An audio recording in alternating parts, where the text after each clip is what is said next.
Well, thank you very much. Thank you very much for inviting me, and thank you very much for everyone watching and attending uh, to do that on a Friday. So I'm happy to share my screen and take you through some information and some thoughts I had after I received your question to speak about what the trade exchanges between Sri Lanka and the EU are going to look like and what the conditions are to enter the EU market. I will take you through 4 points. One is the geopolitical context, which is important for the motivation to understand where the EU actually stands at the moment and what is driving EU policies.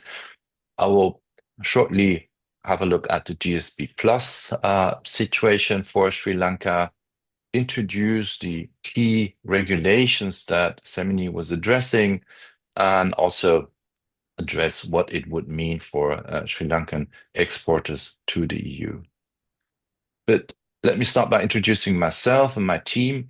I've been working with companies for 11 years now on human rights and environmental due diligence. I had a career in politics. Prior to that, I've been elected to the federal German parliament, and I was the federal government's human rights commissioner for 3.5 years. And when that mandate expired, I founded a company which would help companies um, understand the obligations they have regarding the respect to human rights and how to manage these well. I have created a team which is a very multinational team with people from all over the world to make sure we're taking into account different perspectives to the work that we're doing.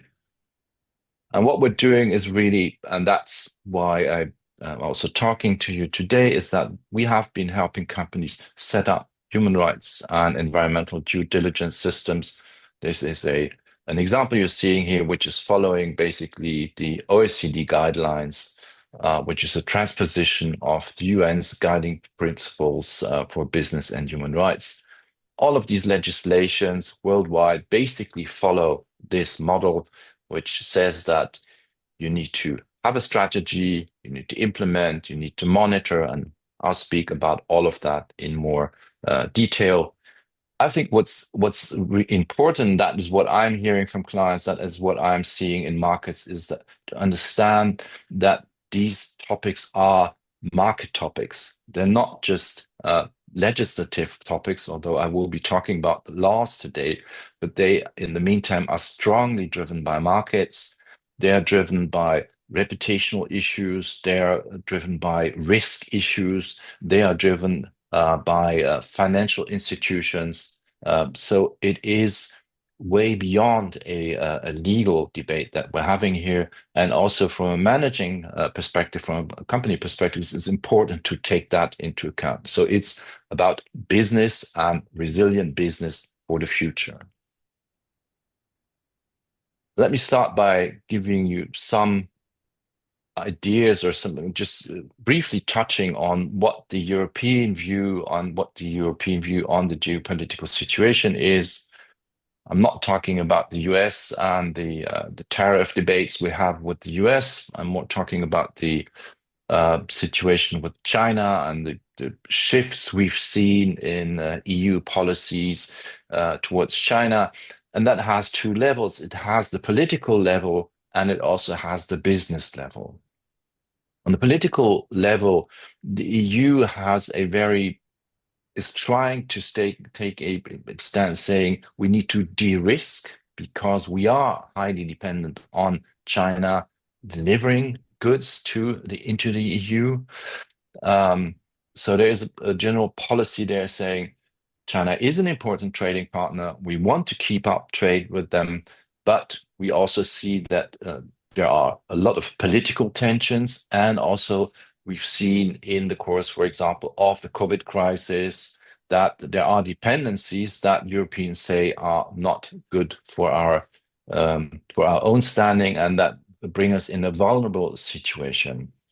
So it has become an EU-wide and very well accepted policy to de-risk, meaning the diversification of supply chains and also um, yeah, getting more trade and more investment with other countries, not only in Asia, also Latin America is in the focus. There is a free trade agreement which is about to be closed with four of the Latin American countries. And there are also free trade agreements with India, for example, at the moment that should be closed by the end of the year, and other countries in South and Southeast Asia. So dependencies, strategic dependencies, and then, of course, at the back of everyone's mind is what happens if there's a conflict in the Taiwan Strait, if something is happening there, what will the impact be? What will it mean for trade and for stability? So there's a strong urge on the political side, and I can see with companies I'm talking to that they're not talking about it so much, but they're also starting to diversify their supply chains more and more. They see certain risks, they see certain dependencies, and they start finding other companies that they can be in trade with. So that is actually where I see a business opportunity also for companies in Sri Lanka. Sri Lanka is an attractive alternative production base, specifically, of course, in the products that Sri Lanka is very good at. That's textile and apparel, rubber, is agricultural goods, but also it is IT and business services, for example, is a product or group of products that has been identified as something where there's great chances of entering the EU market or expanding business into the EU market. Well, the first three groups are part of are under the GSP Plus arrangement, so they're under low tariffs. That, of course, is not true for IT and business services. But, and that's also important, it is for all business with Europe, it is important to demonstrate compliance with the human rights, labor, and environmental standards. And that's what I'll be talking about next. So I'll start with the GSP, and then I'll talk about the human rights and environmental standards, the sustainability standards. So what is the general system of preferences? That is a scheme that the EU has introduced quite a couple of years ago, and it opens the EU market to developing economies, trying to give them support in market to market their products inside the EU. There's one condition attached, and that's where it says here on the slide. You can see 27 international conventions on human rights, labor rights, environmental protection, and climate change, and good governance. All of these 27 conventions have been ratified by Sri Lanka. And there's monitoring, so the GSP Plus arrangements or agreements always are there for a while, for a couple of years, and they have to be renewed. The next renewal date for Sri Lanka is at the end of 2027. What is the benefit of GSP Plus is, as I was saying, the opening of the markets. There are zero tariffs, so approximately two-thirds of EU tariffs are completely slashed for those that are under the GSP Plus scheme. Sri Lanka is under this scheme for 8 years now. It has met the requirements. It has around half of its exports to the EU, 1.3 billion out of 2.6 billion goods that have worth for goods that have been exported to the EU fall under these GSP Plus preferences. I'll give you a brief overview of what it is actually. So you can see in this table, first thing is apparel. That's the most important at 600 million worth. Then is rubber. Then it's food preparation. So all sorts of food products. It's fish, and then machinery, which is not as important in this. But it gives you a feeling that for these products that have been exported to the EU, there have been no tariffs, zero tariffs applied. What's the perspective of this prolonging the status beyond 2027? At the moment, I would say it's actually pretty good. Monitoring session has been in monitoring mission has been in Sri Lanka just lately in May of this year. They have been meeting with civil society, business, members of the government, and so on. And after they had a meeting with the president, the head of the EU delegation, Mr. Whiteley, stated that the EU holds a favorable perspective on the current GSP Plus review. There still needs to be a final statement, which is only to be made in the second half of this year. But if that is favorable as well, then the GSP Plus status can be prolonged after 2027. This is not something where business has a lot to do. This is more a government duty. The government has to make sure that these conditions are met and that the negotiations with the EU go well and lead to this prolongation of the GSP Plus status. Obviously, business has a high interest in that, so it is always important to make that clear in every meeting with members of the government or other members of parliament. So any political person should know how important that is. And I think for businesses, it's very important to share that all the time. So let me speak about the sustainability legislation that is now in place or coming into place over the next few years.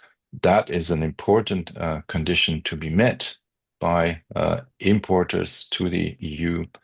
What you see here, the picture, that's building of the European Parliament in Brussels with the flags of the member states.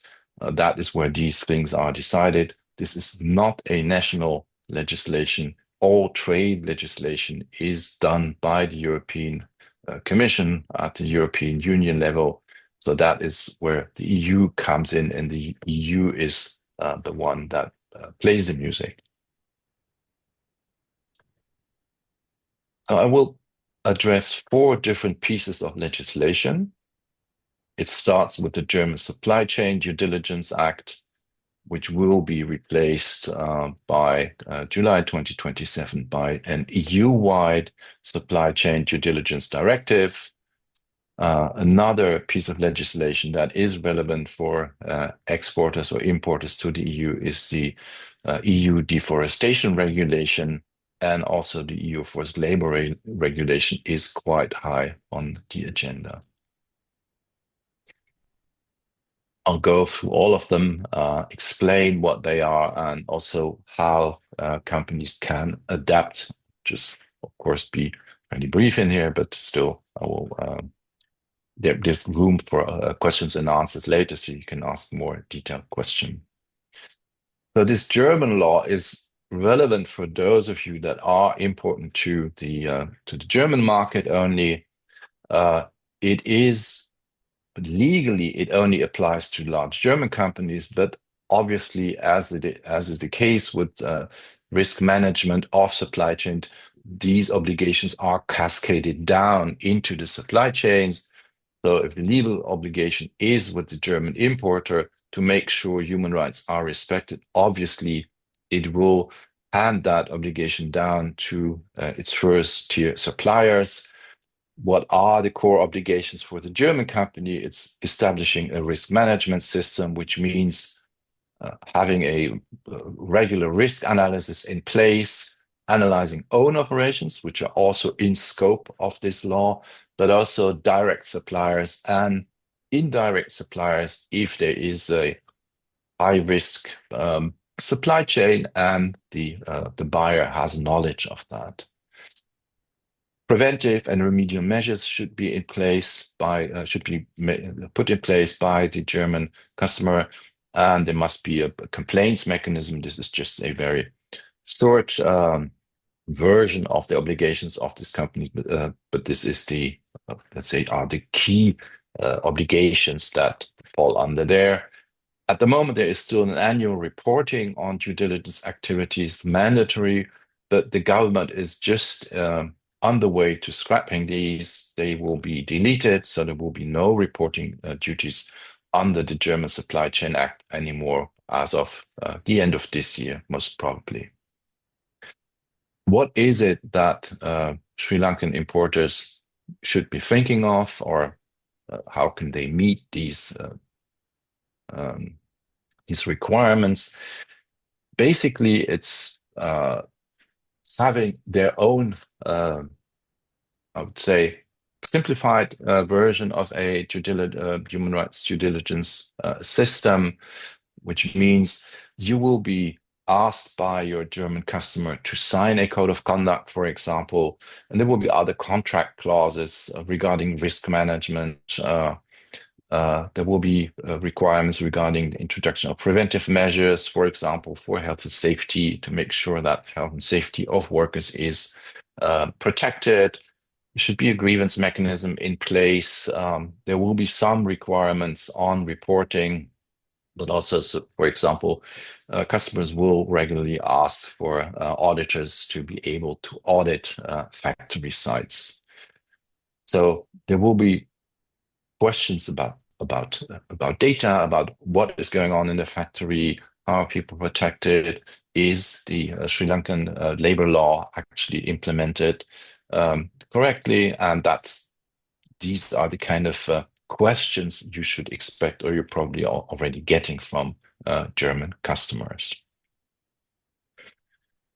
Moving on to the EU law. You can make the slide move. Okay, again. It's actually very, very similar. It's a bit more elaborate. It has few smaller changes compared to the German supply chain law, but it is, in fact, as I was showing the circle at the beginning, it's very much the same thing. There should be a policy, so that is what EU companies must do.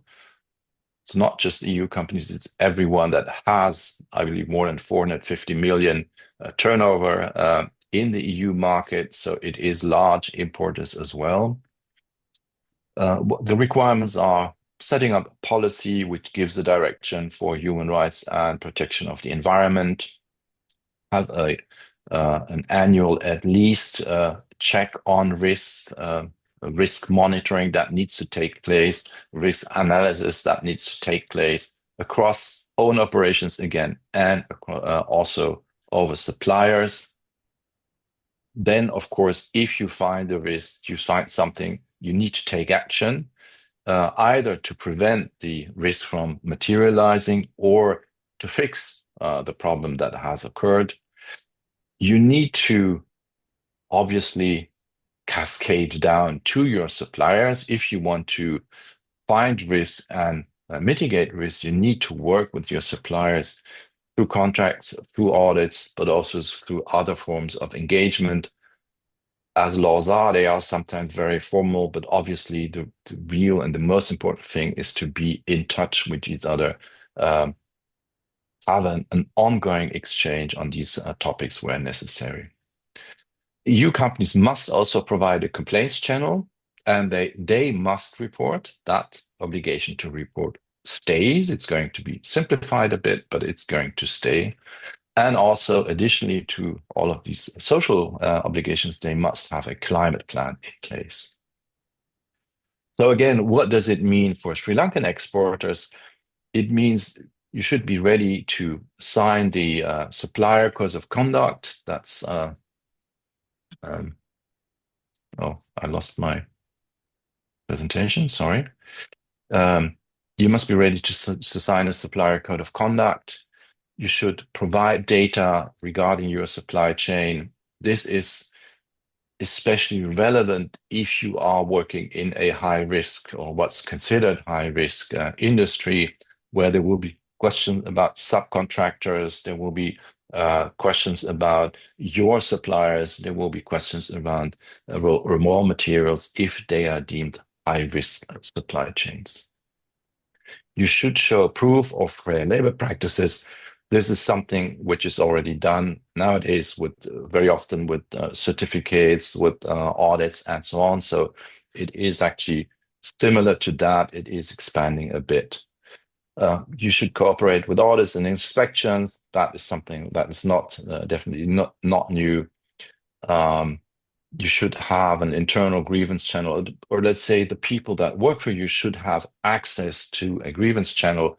It can be your own grievance channel. It can be a sector-wide or a local grievance channel that you share with others, or you can also, in some cases, link to the grievance channel of a buyer, for example. Some of the buyers have their own system and make them as accessible to their suppliers. What's important is to have some basic documentation ready. What are your policies?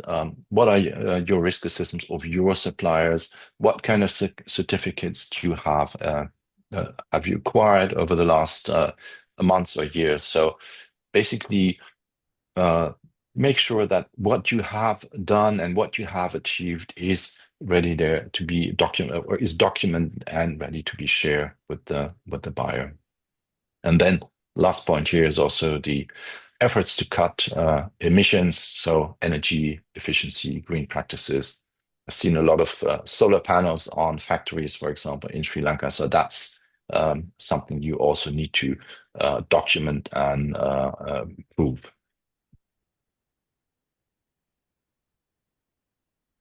So here are some, this is a bit more elaborate of two slides which elaborate this a bit more. I'm sure these slides can be shared afterwards. Basically, it's what I have just been saying. The policies you should have in place, of course, they should align with international standards like the UN guiding principles and ILO conventions, or also the OECD guidelines. These are the core of all of these laws, and they will help you not only meet European standards, but also other standards, other countries that are requiring similar standards. It's always the same core. It's always the UN guiding principles for business and human rights and a few others. You will need to do a risk mapping, so you need to know what kind of risks you have in your own operations and in the supply chain as a starting point to work on them and say, okay, risks are low in this part of my business, but I do have some risk here and I need to work on these risks. And this is the plan that how I'm going to work on that. Obviously, work on the high risk or what is considered the highest risk first before moving into things that are less severe. So very obviously, forced labor and child labor would be two topics very much at the top of this list. If you're doing all of that, it is it is very helpful. It is, of course, important to be able to have a running system. So have like a management system for all of these different activities. So in this case here, it's called a due diligence system. You can also call it a risk management system. Um, which should describe all of what you're doing. So it's where do you get your data, which of these data can be shared, um, who are the suppliers, or what is the nature of your suppliers. If you don't want to disclose their names, for example, where's raw materials, where are you sourcing them from? Do you have subcontractors that you work with? What are the conditions under which you work with those subcontractors? And again, for documentation and reporting for the customer, it's important that you keep a record of everything you're doing. Then, obviously, prevention and remediation. That's obviously if you discover there is a risk or if you discover that something has happened, you need to be able to introduce, make sure that things don't happen or that remediation takes place. Recruitment practices is something that is a widely spread risk that's very identified very often by customers in the EU. So that is one of the first things to do is to create safe working conditions, fair recruitment practices in line with local laws. If there is a legal minimum wage, it should be met. If there are legal obligations regarding paid leave or others overtime and all of these things, All of that must be met under these laws.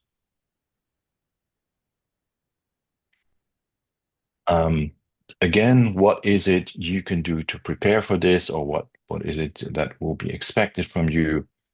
It is the same thing again regarding contractual commitments. You will find it in the codes of conduct. You will find it in the agreements that you have on to the terms and conditions and other agreements, legal agreements that you have with your customers.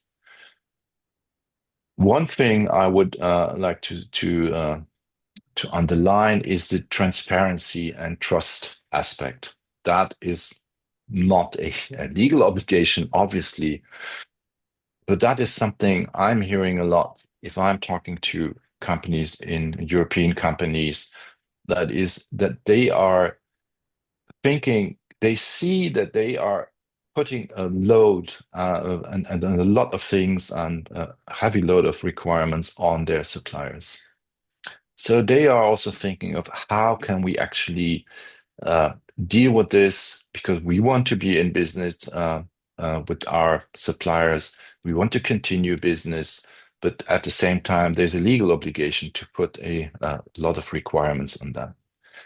So there are customers that say, okay, let's reduce the number of suppliers. So we have the same volume of business with fewer suppliers, which will enhance the volume with uh, individual suppliers and give them more incentive to actually go on working with us and also meet the standards that we are obliged to meet by the law. So the transparency, conversation, trust is extremely important in this. Now let me touch on two other pieces of law that Europe has adopted. One is the EU deforestation regulation.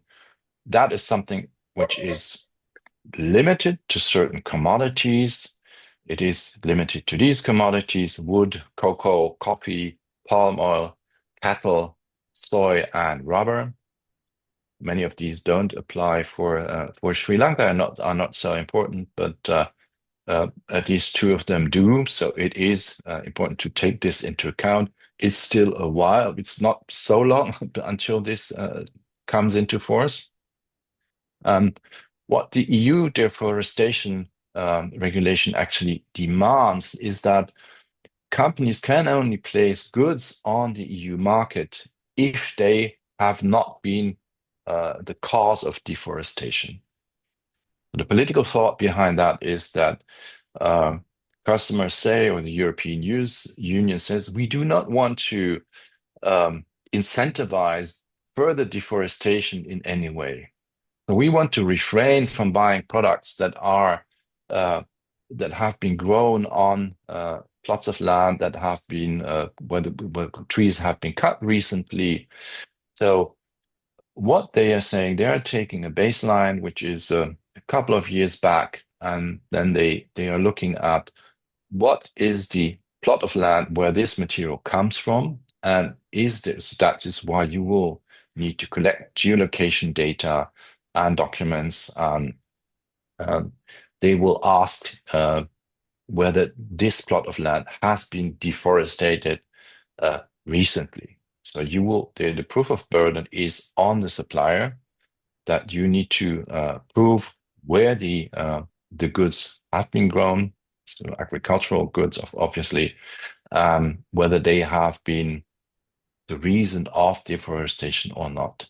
If they have, and that can be made, can be proven, this may lead to a ban of this product entering the EU single market. So any product that is linked to forest destruction will not be able to enter the European single market. So that is quite a strict law, and it is for some commodities and for some industries. This does pose quite a difficult problem. This is quite a challenge to meet these obligations. And there's has been a lot of dispute about this, a lot of discussion inside the EU, but also with our trading partners. And then the last legal piece of legal regulation I would like to talk about is the EU forced labor regulation. In a way, it is similar to the Uyghur forced labor ban, which is in place in the US. It states that goods that have been made partly, wholly or partly with forced labor will be banned from the EU market. That's true for uh, imports or also goods. So if there's parts of the good that have been imported to the EU, they will not be able to go to the market in the EU or will be taken off the market if that is there's evidence that these goods have been made with forced labor. Authorities will investigate into supply chains if there is a suspicion on forced labor. The burden of proof is different from the deforestation regulation. The burden of proof is with the authorities in this case, in this law. Authorities must have a suspicion, they must have evidence, and they will then go into an investigation, and the supplier will be able to, of course, also demonstrate that this is true or not true, hopefully, and that the goods imported are not made with the help of forced labor. As you can see the last paragraph on the left, you see companies are expected to show credible evidence that no forced labor is involved. So that is something which is very much in line also with the requirements actually of the European CSDDD, the due diligence directive. There needs to be proof of fair recruitment practices, should be written contracts and so on. So it's some additional indicators that are indicators for forced labor will also be part of this due diligence here. What's important about this law is that it does apply to all sectors and all countries. There's no exceptions. So anyone importing into the EU or selling goods inside the EU is in the scope of this law. This is something also that has been heavily discussed back and forth, but at the end of the day, there was quite a strong consensus here that this is something that the EU is going to stick to. It's not a law that is under revision. And even in the latest agreement or common statement that the US and the EU have made, where most of the points were actually around tariffs, there was an agreement between the EU Commission and the US administration that both want to fight forced labor in supply chains, and that this is an area of cooperation and also political alignment. So, what are the key takeaways I would advise any company to do? I've pointed out some points when I was talking about the due diligence directive. I think that is actually the best guidance, the due diligence directive. If you have a human rights due diligence, a human rights risk management, and environmental risk management in place, that is something that will take you very far. It is a lot about having something in place, documenting it, so being able to provide evidence that things are in place, and trust and transparency. So an exchange with any buyer is always extremely important. Ask them, be in exchange and say, what is it you exactly want? How do you want this evidence to look like? How can we exchange data and so on? So really be in touch and exchange. So that is the supply chain compliance package, as it's called here. After risk management in place, build traceability systems where necessary. Cannot have them for everything. They're also not useful for everything, but definitely for rubber and also any product that entails palm oil. Forced labor is the same. Make sure that you document a strong HR, so human resources management, and that recruitment practices are in line with with the law. And leverage the EU requires and say, we are good at these things, we can document that, and we can be a good partner, a trusted diversification partner for European companies. We are a country that can deliver what's required here. We have companies that are very well placed to deliver these requirements, and also there's a support by government to deliver this. And the last point, the GSP Plus access obviously is something that the government should deliver. That's a government responsibility. It's only in second place would be a responsibility for companies. So thank you very much. That was my my small introduction into what is coming up, what's showing up on the horizon, and I'm happy to answer questions that you might have.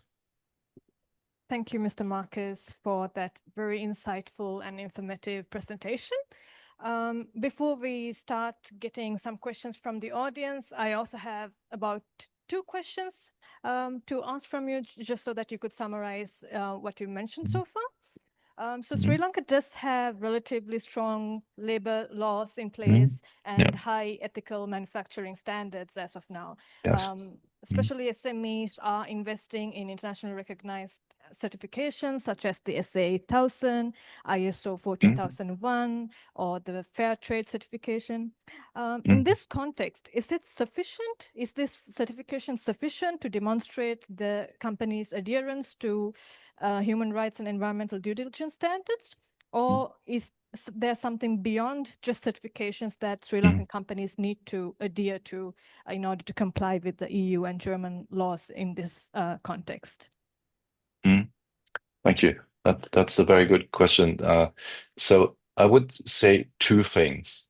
First thing is that it is true that Sri Lanka has very good labor laws in place. The standards are strong.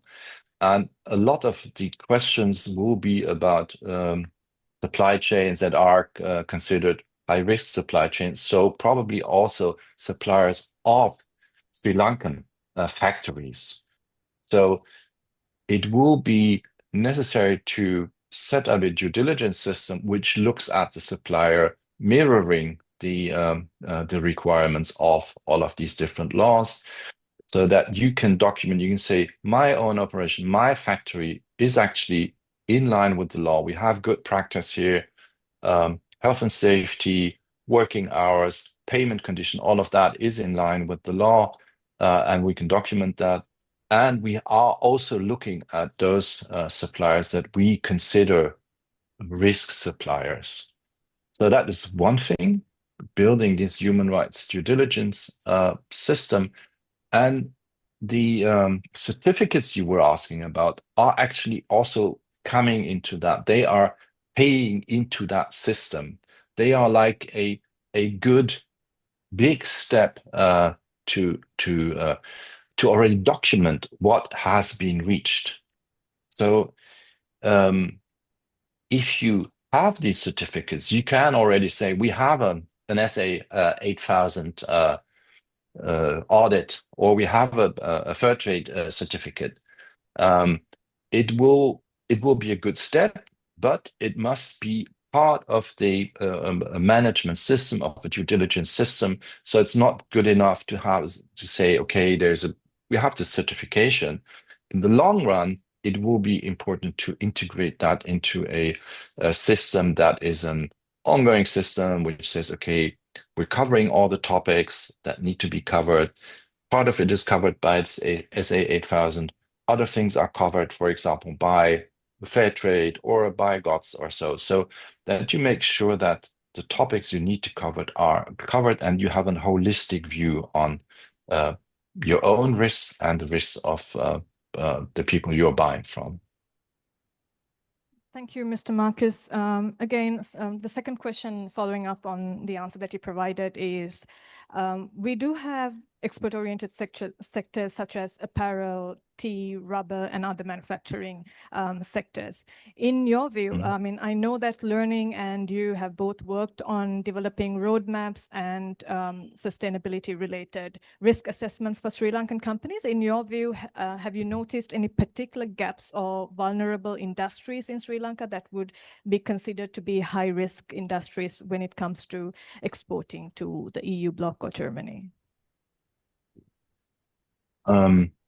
Anything that's related to agriculture is always, if you look at it from an abstract risk analysis, will always be considered at least medium risk, sometimes high risk. So suppliers should be aware that there will be audits on especially agricultural supply chains. The risks are very often at the beginning of the supply chain. So they're not in the manufacturing stage so far, but they are with, let's say, the farmers or smaller companies that are supplying where the management capacity, for example, to enforce labor conditions and so on are not so good. And sometimes also it's not so clear to the owners or the managers that this is an important part of their business. I wouldn't highlight a specific industry in that sense, but more generally say anything connected to land, to growing, to agriculture should also always be looked at very carefully.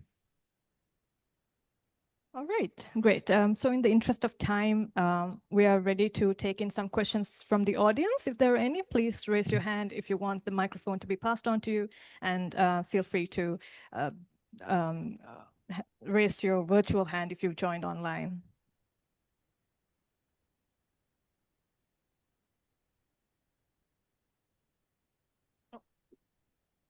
Okay, we have someone joining online wanting to ask a question. The microphone is yours. Hello, am I audible? Yes, we can hear Yes. you. Yes, I'm Bashika Singha. I'm currently actually studying law and development in Melbourne Law School. So this is very current and relative topic for me. So my question is more about the policy response that Sri Lankan government can take about this, because if you look into the export competitiveness of the Sri Lankan SMEs, if they can't cope up with this increasing regulation in the EU market, like it will deteriorate highly, because we think that our SMEs can cope with this, but I don't think really they are aware of these situations. They'll produce, but these Yes. legal requirements and everything is very, very, very intense and very important in your context. Like it's very strict. So, what national level policy initiatives Sri Lanka can take to cope up with these increasing requirements, so that Sri Lankan SMEs can top up their games in terms of export competitiveness? Yeah, that question is very much to the point. We've come across exactly that problem when working with some companies in Sri Lanka, that the will is there, also the commitment is there, but there's a lack of resources, very simply, to document all the things that have been done. I believe that this is very much something where, first of all, obviously the government can come in with programs helping, for example, with documentation, with providing solutions for documentation that can be standardized, can be easily standardized. This is something where governments can come in and say, okay, we'll do some training for smallholder farmers, for SMEs that are exporting or planning to export to the EU and don't really know why. So there should be ongoing trainings there. This can also be something where sectors get together and say, okay, we all have a similar problem. Let's see that we get standardized documentation software, for example, this can be fairly simple. These are things you can do with Google, so it's not that you need to spend a lot of money. But someone needs to sit down and create these documentation sheets, for example. So it's something the government can do. It's something that where sector initiative, chambers, however, business associations can also help their members. I don't think at the legal level anything needs to be done. I think the laws are all there. It's a question to what extent the government is enforcing or supporting companies to stick to these laws. And the other thing, as you were mentioning, is meeting these obligations is something where a collective effort is very helpful. It should be seen beyond competition. It's very important that people sit at the table, talk openly about that. That's my experience from doing this for 10 years, and exchange on best practice. How are you doing this? Okay, that's a good idea. This is how I'm doing it. Let's get together and create a common solution. I hope this answers your question. Yeah, of course it did. Thank you. Thank you. Do we have any more questions from the audience? Oh, we have one here. Thank you. It appears that the due diligence regulations particularly are tied towards products and particularly agricultural products. And that may open an opportunity, as you said earlier in the presentation, for IT and business services. Do you foresee, I know it's more difficult to trace, IT and BP business service supply chains, but will there be, regulations on that? Do you foresee that coming, or is it more difficult? I mean, even tariffs, right? You put it on goods because it crosses the border, but services are more, goes on and cannot be traced. Do you think regulations are coming for that as well? The services like IT services or other business services are not in the scope of GSP Plus because I understand there's no tariffs anyway. But the due diligence obligations also apply to these industries. Okay. So we've seen situations in India, in the Philippines, in other countries where IT services have been provided by people that were underpaid, that were working long hours, that were coerced into doing that. So we've seen all sorts of abuse also in that sector, unfortunately. I mean, if you think about what's been happening in Cambodia, for example, where people were providing IT services under forced labor conditions. So it's not that this sector is exempt. It's a sector that's it's in my slides because the chambers, the experts, they say this is something where Sri Lanka could do more. There's business opportunities there. The level of English is good. The level of education is good. So that's something where experts see possibilities. Do you have another question lined up? Or? Yeah, I do actually. The United States has been putting pressure on the EU and basically any other trading partner that ties anything to do with human rights and stuff like that in terms of trade. Do you think that will lead to a postponement or a watering down of these regulations? Number one. Number two, countries like Indonesia have recently successfully taken the EU to the WTO, particularly on palm oil, biodiesel, but also on the kind of regulations that they have put against the palm oil industry and have won, and also now trying to get the enforcement of that judgment. So considering both of these, do you think that the full version of this law will get fully implemented, or will there be accommodations for free trade, so WTO rules, and also the American pressure? Thank you. That's a very interesting question. So I don't know what the WTO is going to say that. I'm not even sure the WTO at the moment is in a situation to give any sorts of rulings. But it's definitely is the question you're addressing. Is this a non-tariff barrier for trade? is the right question to ask. So this is also something, first of all, where I think individual countries should take it to the WTO if they feel this is a non-tariff barrier, but also groups of states. And it is something also to be introduced into the conversations with the European Union, so that to make clear this is a concern we have with this. If you are putting up a non-tariff barrier to enter your market, what's the use of GSP Plus, for example? So these are questions that are it's very okay to ask them. I do not have an answer. I cannot tell you, how a WTO ruling would look like or what the answer of the EU would be. But if that is a concern, raise the concern with the EU. I think it's very important to do that. The EU has a strong incentive to expand its network of partner countries. Now, we don't know where China is heading, and I'll say a few things about the US as well, but there's a strong political and business movement. Let's try to find new and other business partners, and let's try to develop good relations with them. To give you an example, the German foreign ministers just back from a visit to India, and I believe it was the fourth, fifth, sixth visit of a German minister to India in the last 2 or 3 years, which hasn't been there in 10 years before. The chancellor seems to be planning to go to India.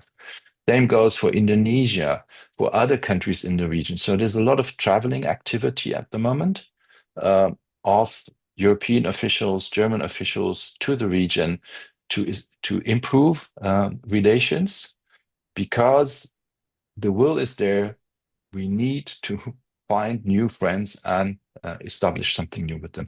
That gives you leverage.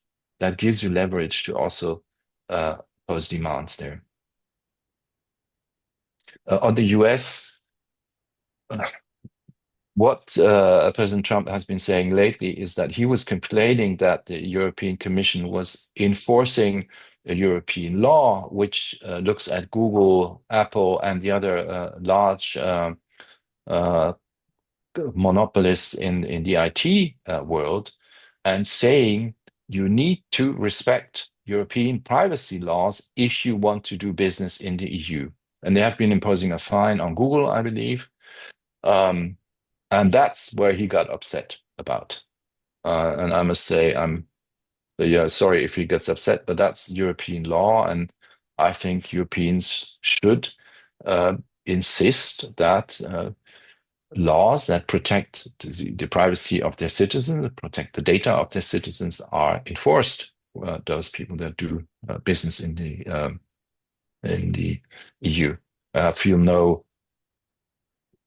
a lot of sympathy with these large companies. I think it's not so difficult for them to comply with that if they want to do business in the EU. It's a big market. They make a lot of money here. They can comply. They can comply with the laws. Thank you, Markus. I think since we are running out of time, just to wrap things up, do we have any further questions by the audience? Maybe we could take one more question. Yeah. Yes, go. This is just to understand something I've been noticing is the ESG domain that after COVID was happening, the environmental, social, and governance. So do you think that companies are actually running around to create all this ESG reporting to make their companies look good and all those different kind of things?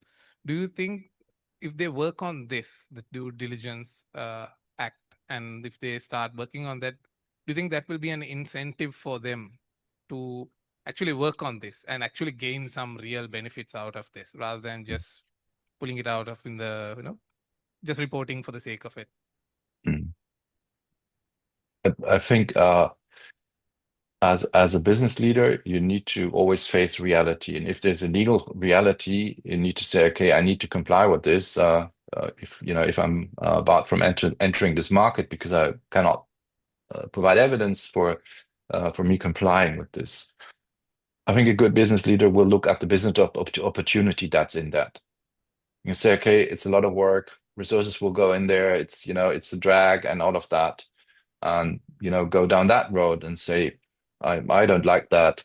Or you take the other road and you say, okay, maybe this gives me the chance to look at some parts of my organization that need to be reorganized anyway.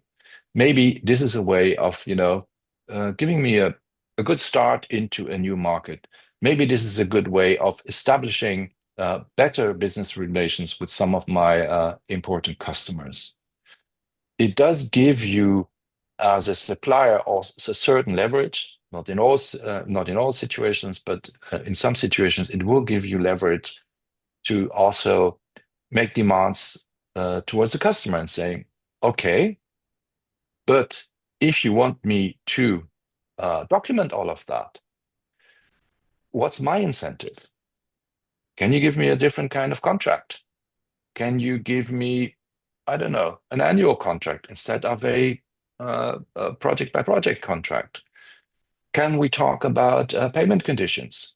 Can you make a down payment at the beginning, or instead of 60 days, pay me within 30 days? So I think it is also subject to negotiation, and I would use it in that sense, saying, I see the opportunity in that, but I also see the opportunity in, leveraging my customer. You can also say, okay, but give me more business if you want me to do all of that. I want a commitment, and I want a commitment at the beginning of the year so that I know this is the amount of work and the amount of money I'm going to make in the course of the year. So there are different factors that you can take into these negotiations. Yeah. Thanks. Thank you, Mr. Markus. I think this goes to show that adhering to human rights and environmental due diligence standards is not only a lucrative way to enter the European market, but it's also a way that Sri Lankan companies could leverage themselves and come into the table with some negotiation power. All right, on that note, I would like to take this opportunity to thank Mr. Markus Löning for joining us from Berlin today. And everybody Thank you very much. In this audience, also everyone who's joining us online and who has attended the event at Cinnamon Grand today. Thank you for joining us. If you do have any further questions, please feel free to reach out to the organizers, and we will be able to connect you with Mr. Markus Löning for further questions. On that note, let's wrap things up. Feel free to grab some refreshments on the way out. Thank you very much. Thank you, Mr. Markus. Thank you very much, and have a good evening and a nice weekend. You too. Bye. Bye.